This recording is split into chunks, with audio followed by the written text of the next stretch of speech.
क्षमस्व भगवत्यम्ब क्षमाशीले परात्परे शुद्धसत्त्वस्वरूपे च कोपादिपरिवर्जिते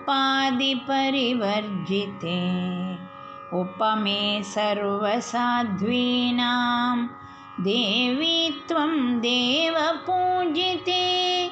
त्वया विना जगत्सर्वं मृततुल्यं च निष्फलम्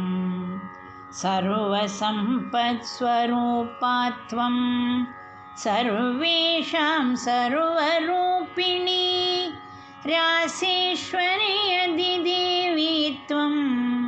त्वत्कला सर्वयोषितः कैलासे पार्वती त्वं च क्षीरोदे सिन्धुकन्यका स्वर्गे च स्वर्गलक्ष्मीस्त्वं मर्त्यलक्ष्मीश्च भूतले वैकुण्ठे च महालक्ष्मीः देवदेवी सरस्वती गङ्गा च तुलसी त्वं च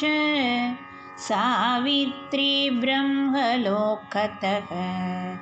कृष्णप्राणाधिदेवी त्वं गोलोके राधिका स्वयं रासे रासेश्वरी त्वं च बृन्दावने वने कृष्णप्रिया त्वं भाण्डीरे चन्द्राचन्दनकानने विरजा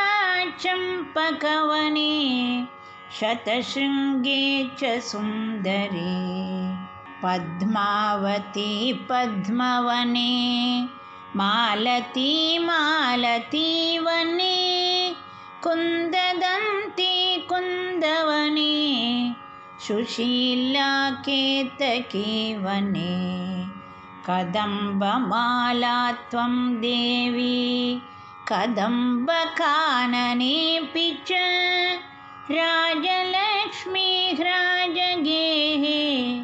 गृहलक्ष्मीर्गृहे गृहे इत्युक्त्वा देवताः सर्वाः मुनयो मनवस्तथा रुरुधुर्नम्रवदनाः शुष्ककण्ठोष्ठतालुकाः इति लक्ष्मीस्तवं पुण्यं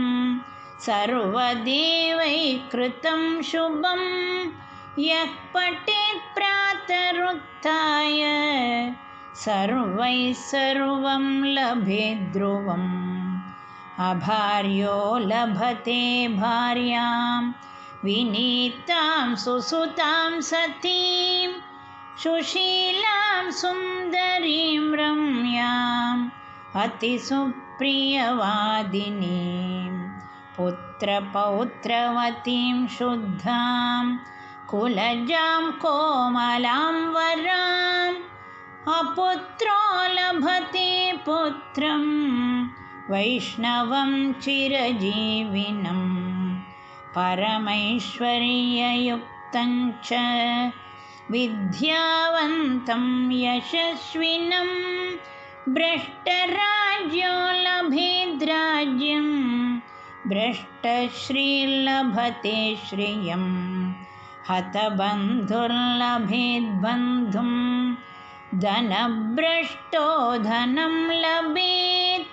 कीर्तिहीनो लभेत् कीर्तिं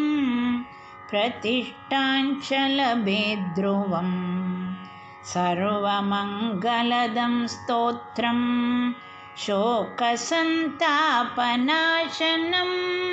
हर्षानन्दकरं शाश्वत धर्ममोक्षसुहृत्पदम् धर्ममोक्षसुहृत्पदम् इति सर्वदेवकृतलक्ष्मीस्तोत्रं